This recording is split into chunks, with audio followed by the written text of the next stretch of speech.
Bună tuturor, eu sunt Bia și acesta este primul meu video. Înainte să încep, aș vrea să vă rog să nu uitați de butonul de like și de subscribe. Eu mă numesc Elena Bianca și am 17 ani și locuiesc în localitatea Petrilea.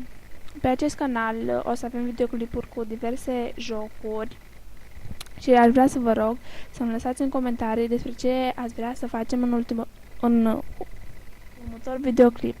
Scuzați-mă că mă bulbui, dar am mii de emoții, deoarece e a 10.000 oară când încerc să fac primul video, dar ba mă bulbui, ba uit ceva, ba nu știu ce.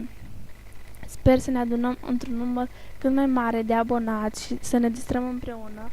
În weekenduri o să facem live-uri și nu știu ce să mai zic, habar nu am. Am mii de emoții, sincer. După cum vedeți, pe fundal avem Samp, pe serverul Blue Budget, o să vi las și în descriere. Aș avea nevoie de cineva care să-mi facă intro-urile, să-mi lăsați mesaj în privat sau o să-mi fac o pagină de Facebook, nu știu când, dar o să-mi fac. Nu știu, v-am mai zis încă o dată, am mii de emoții, nu știu de ce, dar e ultimul videoclip care îl mai fac de început. Sper să ne distrăm împreună și aceasta am fost eu, Bia, și vă salut!